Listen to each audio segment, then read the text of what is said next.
She wasn't supposed to be here. Everyone in the room knew it. The way the eyes shifted when her name was read, the way the colonel's voice paused almost imperceptibly before moving to the next line of the roster, it all told the same story. She was never their first choice. But fate doesn't ask permission. It doesn't ask the table of men who they'd rather have.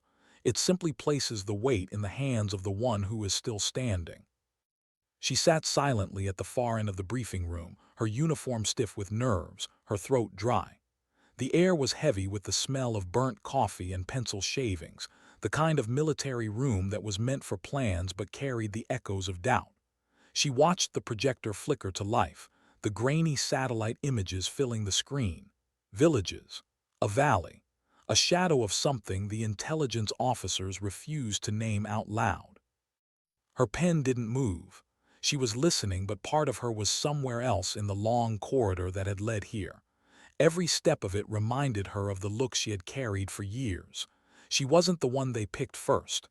Not in training, not in deployment, not in this mission. So why her, why now? The colonel's voice cut through. Target will be mobile, civilian patterns unpredictable. We need precision. No mistakes. Extraction window is 90 seconds. His tone carried the weight of careers, of reputations that would survive or collapse in the silence of a trigger pull. That's when her role landed, quietly, without ceremony. Sniper element, Sergeant Hale. It felt heavier than it sounded. No one turned to congratulate her, no nods of approval, just a silence, as if they were already calculating the odds of failure. She wrote nothing down. Her hand tightened around the pen until it left an imprint on her skin. Precision, no mistakes, 90 seconds. But inside her chest, the real words beat harder. They never wanted me here. Outside, the sun had begun to bleed into the horizon. The glass panes reflected the orange glow, sharp against the steel frames of the base. She found herself walking alone down the gravel path that led toward the shooting range. The crunch under her boots was too loud, every step echoing her unease. She thought of the letter still folded in her pocket, the one she hadn't shown anyone. Her brother's handwriting, jagged, uneven. The last thing he had sent before his unit went dark, years ago. She touched it through the fabric, a quiet ritual, a reminder that someone else had once carried the same doubt. At the range, she set the rifle on the table. The metal was cool, familiar. She let her fingers move over it with a care that felt almost reverent. She remembered the first time she had fired a weapon like this. Not in war, not in some desert, but back home at a range where the air smelled like wet earth after rain. Her father had stood behind her then, his large hands adjusting her shoulders. Breath steady. Trust the silence more than the noise, he had told her. The memory faded as the present snapped back. Here there were no fathers, no encouragement, just the expectation of a mistake. Her finger hovered near the trigger, the paper target blurred in the distance. She drew in a breath, released it. The crack of the shot rolled across the empty range, startling a flock of birds from the trees. The paper tore at its center. A perfect shot. And yet she lowered the rifle slowly, her jaw tightening, because she knew the truth. A target never stares back. A target never makes you question who you are. Later that night, as she lay on the thin mattress in her quarters, she stared at the ceiling fan turning lazily above her. Sleep didn't come. Instead, the words of the mission replayed in fragments. Precision. No mistakes. 90 seconds. The colonel's pause, the looks. But there was something else, too. A whisper at the back of her mind. A shadow of a secret she hadn't shared. Not yet. When the call came at dawn, the room was still wrapped in cold air. She rose quickly, pulling on her gear, her boots thudding softly against the floor. Her rifle was already packed, her hands moving with a rhythm that had been drilled into her bones. The trucks waited by the hangar, engines low, men climbing aboard with grim faces. She climbed in last. She always seemed to. The ride was long. Dust curling in through the cracks, boots shifting, silence holding them tighter than words could. She listened to the hum of the engine, the occasional cough, the rattle of metal. These were men who had seen too much. She could feel it in their stillness. One of them finally spoke, not to her, not directly, just into the space. Anyone ever think about what it costs? Not just us, them, families, people we don't even see. His voice was rough, the kind that carried regret. No one answered, but his words lingered like smoke in the cab. She looked out the window. The horizon stretched endlessly, sun rising with sharp clarity. She wondered the same thing. The cost. The weight of pressing a trigger when the world was watching, when someone's life balanced on the arc of a bullet. When they arrived, the valley looked deceptively quiet.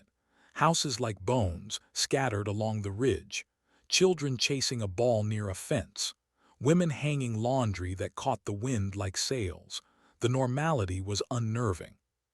She set up her position slowly, methodically, every movement deliberate. The tripod dug into the dirt, the scope adjusted. The world narrowed into a tunnel of glass and shadow. Her breath slowed, her heart not so much. Voices crackled in her earpiece, positions confirmed, target not yet visible, 90 seconds once he appeared. She focused, waited. That's when she saw it, not the target but a detail. A boy, no older than 10, standing too close to where the convoy would pass, his hands holding something small, indistinguishable from this distance. Was it a toy? Something else? Her gut tightened. Her finger twitched against the trigger guard. A memory flashed. Her brother again. His laughter when they were kids. The way he had once carved wooden figures with a pocket knife, holding them up with the same proud smile. She shook it away, focus, 90 seconds.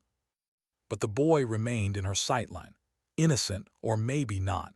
Her scope betrayed no certainty, only possibilities. Her ear crackled again. Eyes up, target moving. She swallowed hard, her vision shifted. A man stepped into frame, surrounded by two others. This was it. The reason they had brought her. The reason they had doubted her. 90 seconds. Her breath steadied. Her finger moved closer. But the boy was still there. And in that split second, she realized the truth that no briefing had mentioned, no colonel had prepared her for. Sometimes, the mission wasn't just about the target. Sometimes, it was about what stood in the periphery, the choices that haunted long after the shot was fired. Her chest rose, fell. Silence held her like a vice. And then the sound of her own voice, breaking the calm silence, low but steady. Hold. Why did she say it? Why that word, hold, when every second stretched like wire, when the mission hung in that fragile balance? No one answered her immediately. The silence in her earpiece was louder than the wind crawling across the ridge. She could feel the weight of their disbelief pressing against her ribs. Snipers don't call halts, not on missions like this, not when a convoy is already moving. Her finger hovered over the trigger, the boy still framed in her scope. The target was right there, center mass, within her reach. But all she saw was the boy's small hands wrapped around something he should never have been near. Finally, the colonel's voice snapped across the channel. Sergeant Hale confirmed status. Why are you holding? Her throat tightened. She pressed the transmit. Civilian in the line, possible interference. Static hissed back, filled with restrained anger. Another voice broke in, one of the operators closer to the ground. That's a kid, just a kid. But the colonel's tone came sharper, cutting through the hesitation. We don't have time for second guessing. Windows closing, take the shot. Her finger twitched, her breath stilled. The man in her scope adjusted his jacket, his shadow moving closer to the boy. And for one impossible second, her mind betrayed her. She wasn't in the valley anymore. She was back home on a cracked driveway, her younger brother balancing a toy rifle he had painted black. His grin, his stubborn little jaw, the way he had begged her to teach him how to aim. She had laughed then, called him too small, too innocent. Then years later, she had stood graveside, staring at the folded flag they placed into her mother's shaking hands. Her brother had gone where she couldn't follow, to a mission that erased him from every map. And still she carried the last words he'd written, like they had been addressed only to her. Don't let them decide who you are. Her finger stayed frozen. Sergeant Hale, the colonel's voice growled, this is a direct order. But her breath whispered back into the microphone, barely audible. Not yet. A crackle of rage, then silence. Down in the valley, the convoy slowed.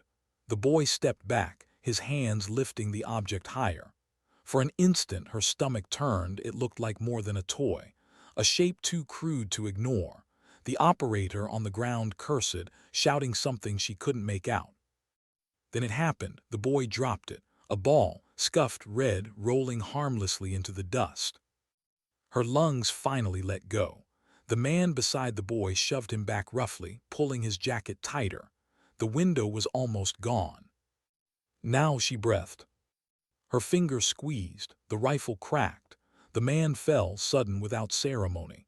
The others scattered in panic, the convoy veering off the path. Chaos flared through her scope like fire catching dry grass. But the boy lived. The boy was running, stumbling toward safety. Her hand shook as she lowered the rifle. She wasn't sure if it was relief or fear. Voices erupted in her earpiece. Confusion, anger, relief. The colonel's silence lasted the longest. Then, extraction now.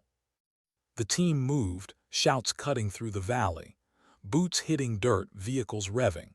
She packed the rifle with hands that didn't feel like her own, every motion automatic, drilled. But her chest wouldn't stop tightening. Back in the truck, the air was heavier than before. No one looked at her. Not yet. They were still inside, the adrenaline still processing. She sat with her rifle across her lap, staring at the dust on her boots. Finally, the man across from her, the one who had spoken earlier about the cost, leaned forward. His voice was quiet but clear. You saved him, the boy. You saved him. Her eyes flicked up. His expression was unreadable. Gratitude, accusation, both. She swallowed, said nothing. The colonel wasn't silent. When they returned to base, she was called in before she could even remove her gear. The office smelled of stale cigarettes and paperwork. He sat stiffly behind the desk, his jaw tight. You disobeyed a direct order. His voice was ice. She stood at attention, every muscle locked. You risked the mission. You risked the team. Her jaw clenched. She wanted to argue, to explain what she saw, what she felt, but words failed her. Then his voice lowered, almost like he was speaking to himself. And yet the shot was clean. The target is down. No civilian casualties. He exhaled sharply, leaning back. Damn it, Hale. Her eyes dropped. You're walking a line, he said. And one day that line is going to break under you. But until then, you're still in the fight. Dismissed. She walked out with her stomach hollow, her chest burning. That night the base was restless. Helicopters thudded overhead, searchlights swept across the ground, and whispers carried through the barracks. She sat alone, her rifle disassembled across the table, each piece gleaming under the fluorescent light. A shadow leaned against the doorframe, the same operator from the truck. He spoke without moving closer. You ever wonder if we're even the good guys anymore? She froze, her hand stilled on the rifle. He didn't wait for an answer, because I do. Every time I see faces like that kid, every time we pretend it's clean. His voice cracked just slightly, but it's never clean. Then he left. She stared at the rifle pieces, the silence pressing in. For the first time, she wasn't sure she could put it back together. Not tonight. Instead, she pulled the folded letter from her pocket. The creased edges softened by time, her brother's words faded but still legible. She read them again, slowly, as if to steady herself. Don't let them decide who you are. Her eyes stung, but she didn't wipe them. She let the words settle, let them anchor her in the storm. But deep down, she knew something was shifting. The mission hadn't ended with the shot. It had only begun. And there was something she hadn't told them. Not yet. Why couldn't she sleep? The base was quiet as military places ever got. The hum of generators in the distance, the shuffle of boots on gravel, the occasional clipped radio call. But inside her quarters, the silence pressed like a weight. Her body was tired, yet her eyes refused to close. The shot replayed again and again. The man's jacket twisting as he fell, the boy's wide eyes, the red ball rolling in the dust. She had done her job. She had eliminated the target, and still it didn't feel like a victory. She turned on her side, staring at the wall where the faint glow of the corridor light traced shadows. That's when the thought crept in, the one she had been pushing away since the mission. What if she had been wrong? Her chest tightened. What if that object hadn't been a ball? What if her hesitation had cost lives? She clutched the thin blanket tighter, trying to bury the thought, but it gnawed at her ribs. At dawn, she walked out into the cool air. The desert sky was painted in streaks of pink and gray, the kind of beauty no one ever stopped to admire here. Her boots kicked at the gravel as she made her way toward the range again. She needed the rifle in her hands, the ritual, the clarity of lining up a shot against a lifeless target. But someone was already there. The operator who had spoken to her, the one who had asked if they were the good guys. He stood with his back to her, rifle slung casually, hands shoved into his pockets. When he heard her approach, he didn't turn right away. "You couldn't sleep either?" he asked. She shook her head, no. He finally faced her, eyes tired, jaw rough with stubble. "Didn't think so." They stood in silence for a moment, the dry wind tugging at their uniforms. Then he said, "Name's Carter. Figured if we're gonna keep running into each other, I should stop being the shadow in your doorway." She almost smiled, almost. "Hale," she said simply. He nodded, "I know." She raised her rifle, began setting it up, focusing on the mechanics. He watched her for a while, then asked softly, "You really think you did the right thing yesterday?" Her hands froze on the bolt. The question hung in the air. She wanted to say yes, wanted to claim certainty, but the truth was heavier. "I don't know," she admitted. He didn't mock her, didn't scold, he just let out a long breath. "That makes two of us." She looked at him. There was something in his eyes, not weakness, but the kind of exhaustion that comes from carrying ghosts. She wondered how many faces haunted him, how many choices like hers had left marks he couldn't wash away. Before she could speak, the intercom crackled across the base. "All personnel to briefing. Immediate." Her gut tightened. Another mission, no rest for the doubters. Inside the briefing room, the colonel's face was carved in stone. Maps pinned, photos scattered, lines drawn in red. The target this time wasn't a single man. It was a convoy. He explained quickly, voice sharp, movements clipped. They were moving weapons, intel suggested, possibly something bigger. Her role was clear, overwatch again, precision fire covering their approach. As he spoke, her gaze drifted to one of the grainy photos clipped to the board. A man's profile, blurred but still recognizable. Her stomach dropped. She knew that face. She blinked hard, forcing herself to stay composed. No one else seemed to notice. When the meeting ended, she lingered.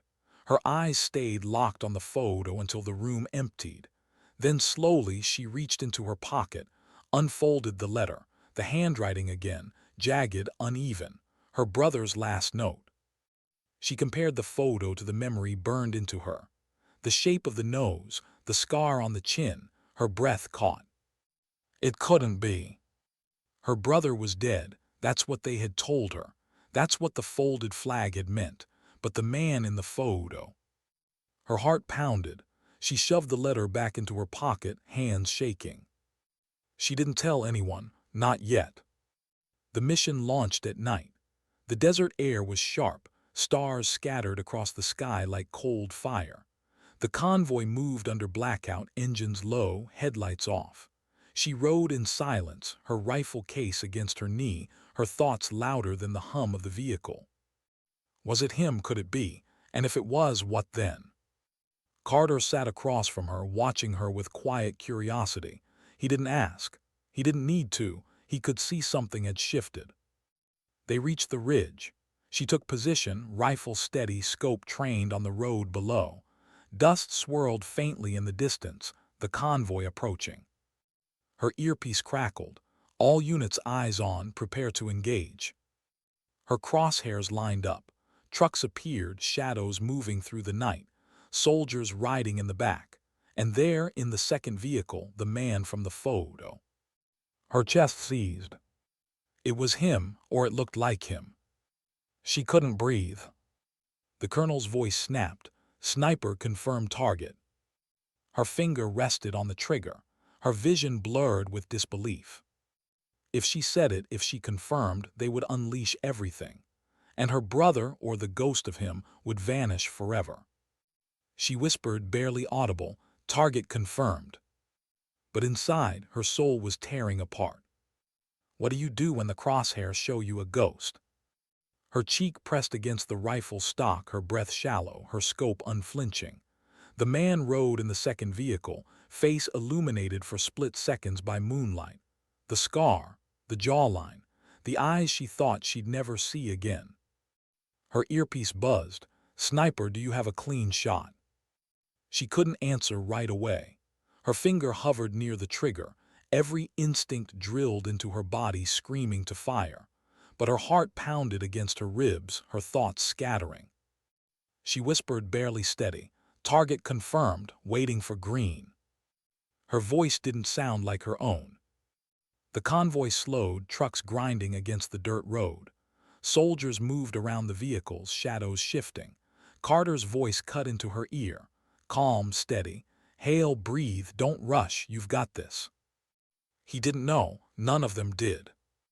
Her scope narrowed again. The man looked older, harder, but the resemblance was undeniable. She could almost hear her brother's laugh, the way he used to chase her with muddy hands after rainstorms. The way he had carried that stubborn grin even when life pressed too hard. And then she remembered the day they told her. The knock at the door, the officer with the rehearsed sorrow in his voice, the folded flag, the silence that swallowed her mother whole. How could he be here? The colonel's voice snapped again. Sniper, green light, take the shot. Her finger trembled. She steadied her breathing, the way her father had taught her long ago. Trust the silence more than the noise. But this wasn't silence. This was a storm inside her chest. She whispered so low only she could hear it. If it's you, give me a sign. The man in the scope shifted, speaking to another soldier, his lips moving. For a split second his eyes turned upward as though sensing the weight above him. Her heart stopped. Then the order came again, sharper, louder. Take the shot. Her finger froze. The convoy lurched forward, dust rose, and in that heartbeat of hesitation the opportunity vanished. The man disappeared behind steel and shadow. The channel erupted, voices shouting, demanding. The colonel's fury burned through static. Hale, what the hell was that? She pulled her eye from the scope, her breath ragged. No clear shot, she lied. The words tasted like ash. The mission spiraled. Gunfire broke out below as the team adjusted, forced to move in closer than planned. Bullets cracked in the distance, flashes tearing the night. She kept her scope sweeping, providing cover, dropping hostile shapes in bursts of smoke and dirt. But her mind wasn't on the mission anymore. It was trapped in that single image, his face, alive. When extraction finally came, the air was filled with smoke, the stench of gunpowder, the sharp weight of failure. The team piled into the vehicles, breathless, grim. Carter dropped beside her, sweat streaking the dust on his face. He studied her, silent, as if searching for the reason behind her hesitation. Back at base, the colonel wasted no time. His office felt colder than before, his anger sharp enough to cut. You hesitated twice now, he said, his eyes narrowed, drilling into her. Once you got lucky, this time you nearly cost us the op. She stood at attention, fists clenched behind her back. Do you have a problem following orders, Sergeant? Her mouth opened, closed. She wanted to scream the truth, wanted to say, I saw my brother, he's alive, but the words lodged in her throat. If she said it out loud, they would call her delusional, weak, or worse, a liability. "No, sir," she forced out.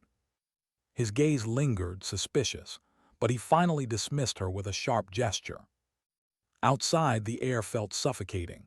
She walked aimlessly, boots crunching gravel until she reached the far edge of the base. The desert stretched endlessly, quiet, merciless. Carter found her there. He didn't speak right away, just stood beside her, hands in his pockets, watching the horizon. After a long silence, he said, "You froze."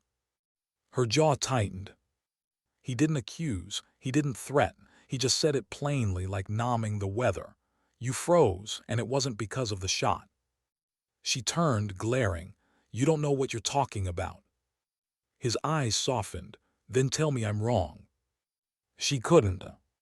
Instead, she walked away, her chest burning. That night the letter came out again. Her brother's handwriting, jagged and uneven, pressed against her palm. She traced each word, whispering them like a prayer. "Don't let them decide who you are." Her thoughts spun. If it was truly him, then what had happened? Had he turned? Been captured? Was he working with them willingly, or was he a prisoner she hadn't recognized in the blur of movement? Questions with no answers. And yet deep down, she knew she couldn't keep this to herself forever. Secrets rot in silence. But not tonight, not yet. She lay awake until dawn, staring at the ceiling fan turning slowly above her, her mind haunted by the impossible. How long can you carry a secret before it begins to carry you?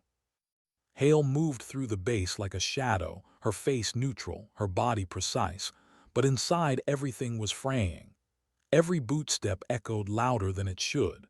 Every passing glance felt sharper, as if someone could see straight through her skin. 2 days since the convoy, 2 days since she saw his face, and the image hadn't left her once. Her brother, alive, or a cruel mirage that looked too much like him. The colonel had tightened his leash since then. She could feel it in the way he watched her during briefings, his tone clipped whenever he said her name. Trust was thinner now, and in this world, thin trust could get her killed. At the mess hall, trays clattered and voices hummed, but none of it registered. She sat at the far end, picking at cold eggs. Across the room, Carter entered. He caught her eye, didn't look away. For a moment he hesitated, then carried his tray over. He sat without asking. The silence stretched heavy until he finally spoke. "You gonna tell me what happened out there?" Her fork froze midair. "I told you, no clear shot." He leaned closer, voice low. "You're a sniper, Hale. You don't miss clear shots." Her chest tightened. She dropped the fork, her appetite gone. "Drop it, Carter." But he didn't. His eyes softened, steady. "I've seen that look before, on guys who froze because they saw something they weren't ready to face." She forced herself to stand, tray in hand. "You don't know me." As she walked away, she could feel his gaze following her, not with suspicion alone, but with something more dangerous: concern. That night she went back to the range, alone. The stars spread across the desert sky and the cold pressed sharp against her skin. She set up the rifle, sighted downrange. Every shot landed center, every shot perfect. Precision had never been her problem. It was the ghost she couldn't line up. She lowered the rifle, staring at the dark horizon. For the first time in years, she whispered her brother's name out loud. The sound cracked in her throat, fragile. "Are you really out there?" The wind answered with silence. The next mission came fast, too fast. Intelligence suggested movement, another high-value figure slipping through the region. Another convoy, another chance to strike. The briefing was tense. The colonel's voice sharp, the room crowded with the smell of sweat and impatience. Maps and satellite shots blurred as Hale sat stiffly, fighting to breathe evenly. She waited for his name to call her roll. When it came, Sniper Element, Sergeant Hale, she felt Carter's eyes flick toward her. In the truck, the air was thick with anticipation. Soldiers checked gear, chambered rounds. No one spoke much, except Carter. He leaned just close enough for only her to hear. Whatever it is, you don't have to carry it alone. She kept her eyes forward, jaw tight, focus on the mission. But his words clung to her ribs like burrs. On the ridge she set up again. The valley stretched wide, silver under the moonlight. She scanned through her scope, heart pounding. Trucks appeared, dust, engines, shadows moving. And then her breath caught. The same face, the same scar, her brother. Closer this time, clearer. Her whole body tensed, the earpiece buzzed. Sniper, confirmed target. She couldn't speak, her throat locked. Seconds stretched. Finally she forced the words out. Target confirmed. But her finger wouldn't move. Through the scope she saw something else. The way he walked, not like a prisoner, not dragged, but with purpose, with authority. He wasn't just in the convoy, he was commanding it. Her stomach twisted. The colonel's voice snapped, take the shot. Her hands shook. She couldn't. Not like this. Not when every childhood memory screamed against it. Then Carter's voice cut in, soft but firm. Hale, talk to me. Her eyes stung, her chest heaved, she whispered, almost broken, it's him. A pause, then his voice confused. Who? My brother. The words finally escaped, and once spoken they couldn't be pulled back. The channel filled with static, questions, disbelief. The colonel demanded clarification. She yanked the earpiece free, the noise too much, her breath coming ragged. Below, her brother vanished into the convoy's shadows. The shot was lost. The mission unraveled again. Gunfire cracked, the team scrambled, chaos lit the valley. Carter shouted into his comms, covering the team's retreat. Through her scope, Hale tried to hold Overwatch, but her hands wouldn't steady. Every hostile shape blurred with possibility. Friend or foe, stranger or blood. By the time extraction pulled them out, the night was burning in her chest. Back at base, the colonel's rage was volcanic. She was stripped of her rifle, confined, her actions under immediate review. Words like insubordination, compromise, and psychological instability flew through the air like bullets. But none of it pierced as deeply as Carter's eyes when they finally met hers. Not anger, not betrayal, just something worse, disappointment laced with pity. Later, alone in the cold room where they confined her, she pulled out the letter again. Her brother's words blurred with tears. Don't let them decide who you are. But now she wasn't sure who she was anymore. A soldier, a traitor, a sister clinging to ghosts. And in the silence, one truth haunted her most of all. If he was alive, then why was he standing on the other side of her scope? How much weight can a secret bear before it shatters the person carrying it? The cell was nothing more than a steel box, 4 walls, a cot, and silence thick enough to choke on. Hale sat on the edge of the bed, elbows on her knees, head in her hands. Hours bled into each other. Maybe days. Time didn't matter anymore. The sound of boots finally broke the stillness. The door screeched open, light spilling in like a blade. Colonel Briggs stood there, arms crossed, expression unreadable. Behind him, Carter lingered in the hall, eyes locked on her. Hale, the colonel's voice was clipped, metallic. On your feet. She rose slowly, every muscle stiff. You compromised 2 missions. You disobeyed direct orders. You nearly got men killed. His gaze was ice. Explain yourself. Her throat tightened. She glanced once at Carter, his face urged her to speak, then back to Briggs. It was him, she said, voice low but steady. My brother. The words seemed to hang in the air, heavy, fragile. Briggs didn't move, didn't blink. Then he scoffed, a sharp exhale. Your brother's dead, has been for years. Her jaw clenched. I saw him twice, it wasn't a mistake. Do you hear yourself? Briggs snapped. You're seeing ghosts. You're cracking under pressure. That's what happens when you let the past eat you alive. Her fists curled at her sides. I know what I saw. For the first time, Briggs leaned forward, voice dropping into something darker. And even if you did, even if by some miracle he's alive, he's standing with them. Not with us. Think about what that means. The words cut deeper than she wanted to admit. Briggs straightened. You're suspended from all field operations until further notice. Psychological eval, formal review. Consider yourself lucky I don't court-martial you right now. He turned and left, his boots echoing like gunfire in the hall. Carter stayed behind. He waited until the colonel was gone before stepping inside, shutting the door softly. The silence pressed in again. Hale sat back down on the cot, staring at the floor. Carter leaned against the wall, arms crossed, studying her. "You should have told me," he said finally. She didn't answer. "You think you're the only one who's lost people." His voice carried heat now.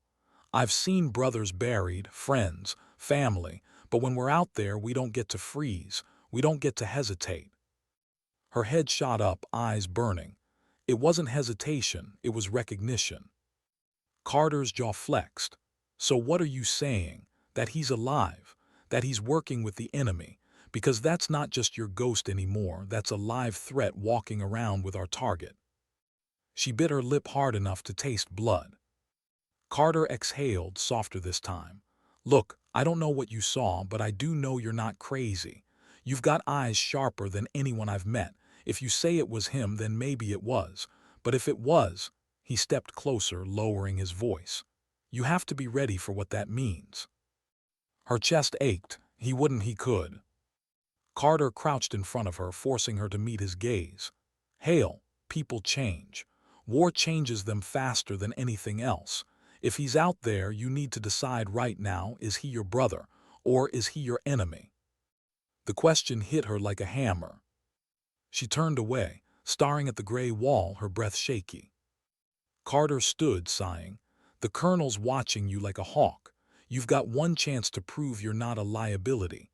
Whatever happens next, you have to pick a side." When he left, the silence returned. But it wasn't the same. His words echoed inside her skull, louder than Briggs' fury, louder than the doubt gnawing at her. Enemy, brother, both, neither. That night sleep didn't come.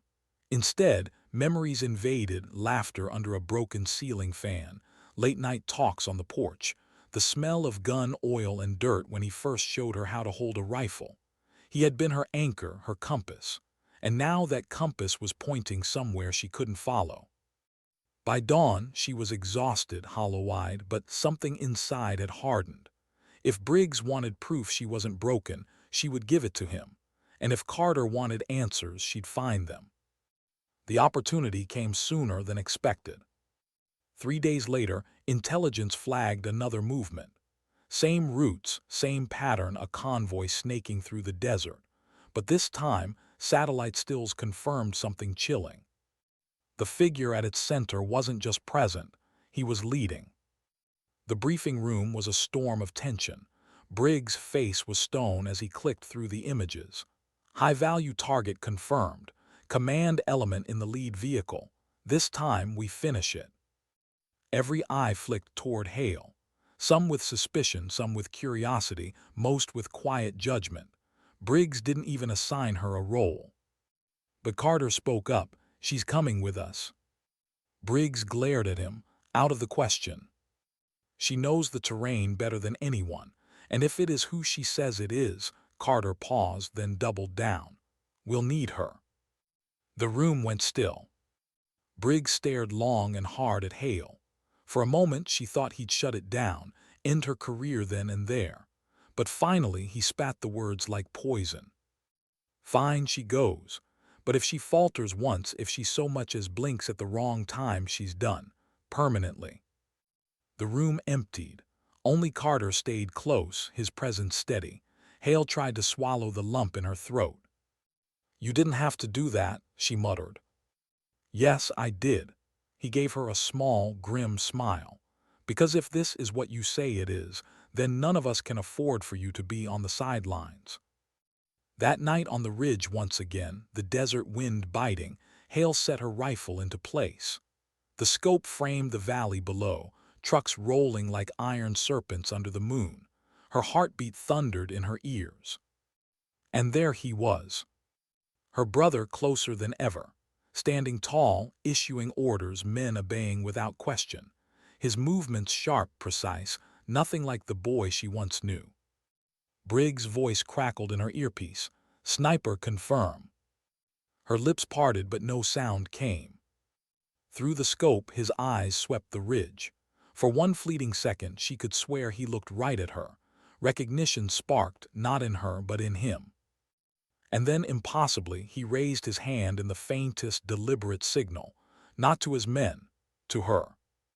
A signal she hadn't seen in years. A silent code between siblings, from nights sneaking out past curfew. Her chest clenched. Briggs' voice snapped again. "Hale, confirm target." She swallowed hard, breath ragged, torn between duty and blood. Through the scope, her brother's lips moved, shaping words only she could understand. Choose. What do you do when the enemy calls you by name without speaking? Her finger rested against the trigger guard, trembling. Through the scope, her brother's eyes locked on hers. No radio, no words, just that look, and the silent gesture that only she would recognize. She froze. The colonel's voice seared her ear. "Sniper, confirm target and execute, now." Her throat constricted, she whispered under her breath, "He's alive." Carter's voice cut in, lower, steadier. "Hale, talk to me. What do you see?" Her breath quivered. "It's him, I can't." A sharp crack of gunfire erupted below before she could finish. The convoy halted. Men spilled from trucks, shouting in a language that carried too easily in the night. Muzzle flashes sparked, carving light into the dark valley. "Hale, do you copy?" Briggs barked. "Cover fire, do it now." Her scope swept the chaos.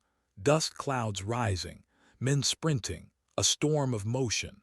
And there her brother, not running, not hiding, standing tall, calm, issuing orders like a commander who belonged. The betrayal stung sharper than the desert wind. She squeezed the trigger, but not at him. 2 shots cracked, dropping hostiles, threatening Carter's flank. She worked the bolt, fired again, each round precise, controlled, protecting her team, not striking the target. Briggs roared in her ear, "You're disobeying a direct order. Take the shot." Her jaw clenched. She fired again, another enemy dropped, but not him, never him. Carter's voice broke through, breathless amid the fight.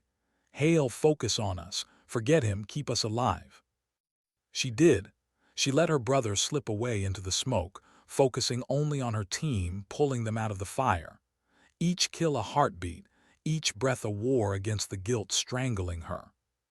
Minutes dragged like hours until the valley emptied of gunfire. The convoy scattered. Survivors vanished into the dark. The mission, once clean and precise, was shattered. Extraction was ugly. The silence inside the vehicle back to base was worse. The colonel sat like stone, his fury so thick it was a living thing in the air. Hale kept her eyes forward, rifle across her knees, hands raw from gripping too hard.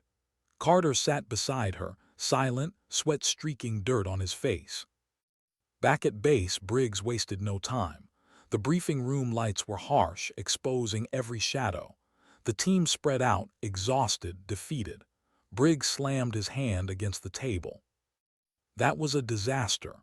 We had the target in our sights. We could have ended this entire network tonight. Instead, we're left with bodies, smoke, and nothing to show for it." His eyes cut to Hale.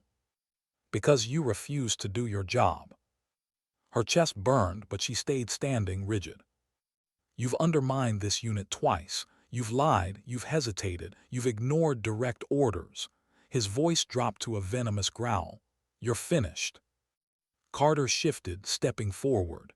"With respect, sir, she kept us alive. You saw the bodies we brought back. Without her cover, we'd be the ones in bags right now." Briggs snapped toward him. "And without her weakness, we'd have ended this warlord tonight." The room went still.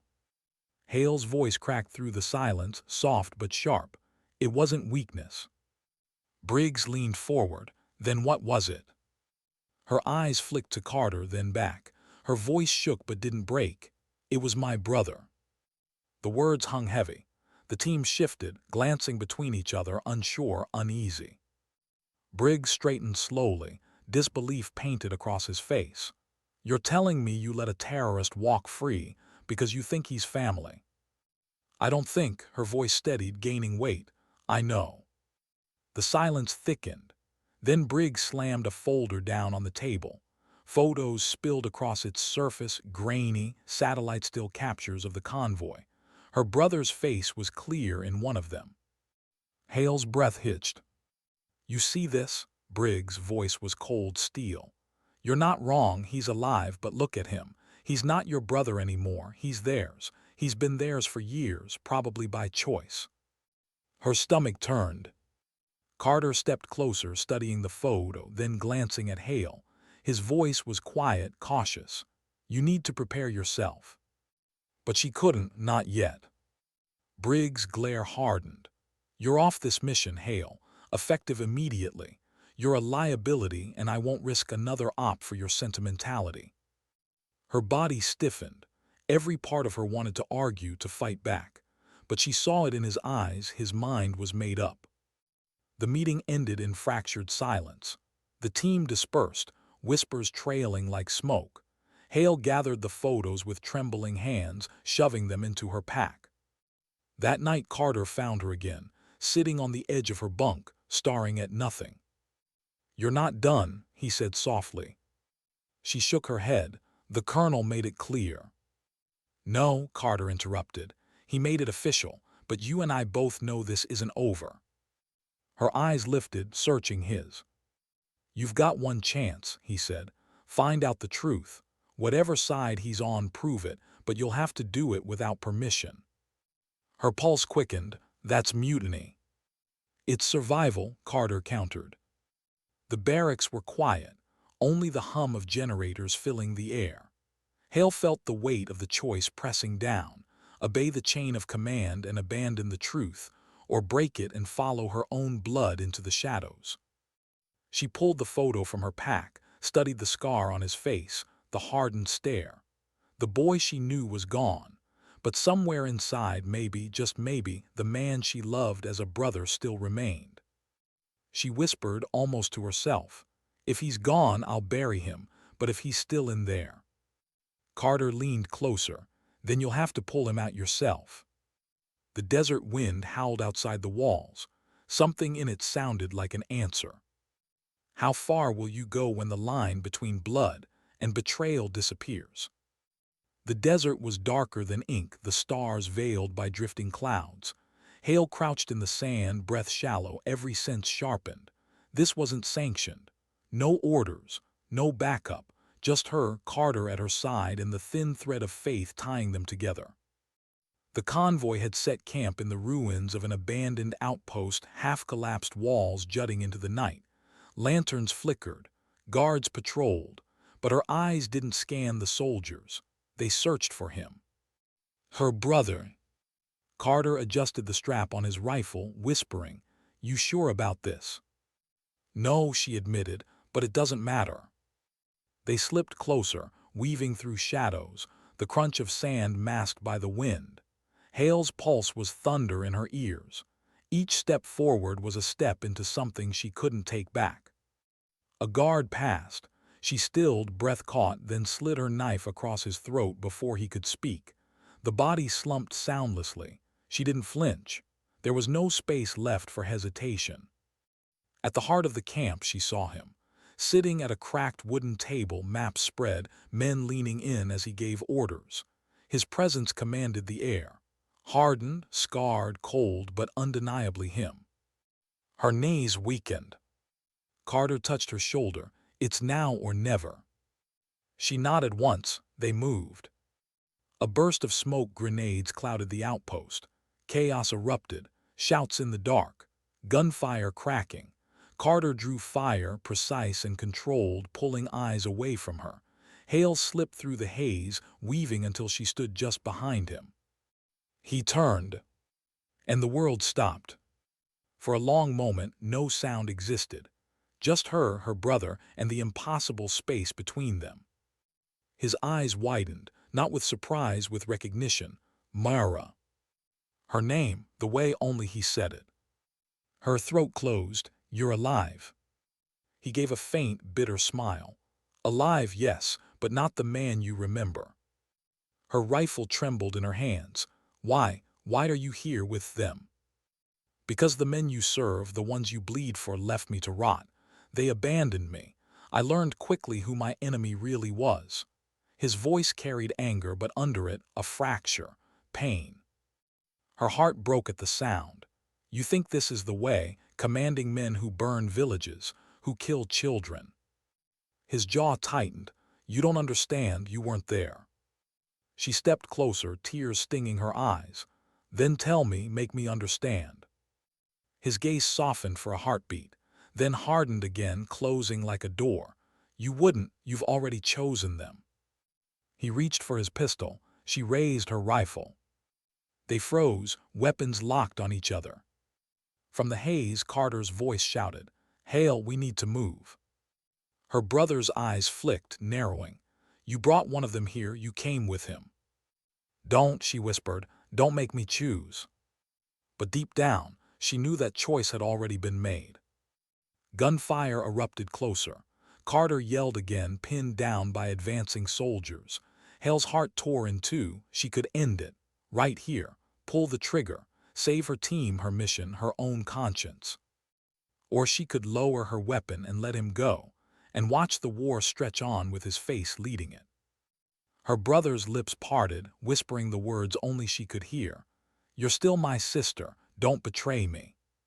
She squeezed her eyes shut. The rifle's crack split the night. When she opened her eyes, her brother lay still, his pistol slipping from his grasp, dust rising around him. His expression frozen in something between betrayal and release. Her body shook. The rifle slipped from her hands, clattering against the stone. She stumbled back, gasping like she'd been shot herself. Carter appeared, dragging her to cover, his own weapon spitting fire as they fought their way out. He didn't ask what happened. He didn't need to. The extraction was chaos, the helicopter blades thundering as they lifted off. Dust whipped her face, mixing with tears she couldn't stop. Below, the camp burned, a storm of smoke and fire swallowing the desert. No one spoke on the flight back. Carter sat across from her, eyes steady, giving her the only thing she needed, silence.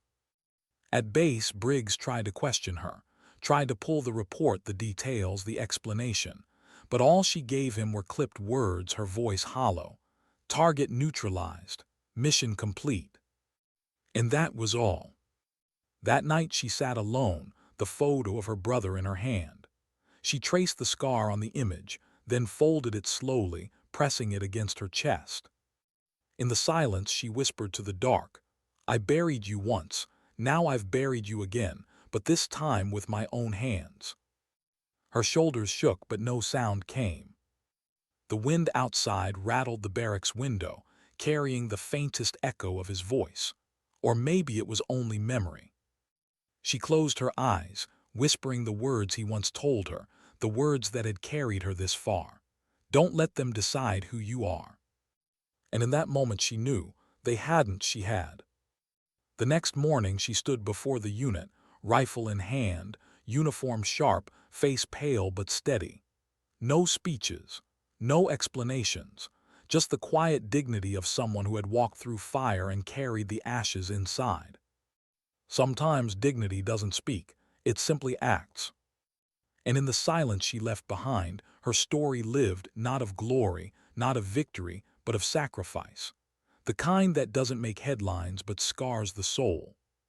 The kind that lingers long after the last shot is fired.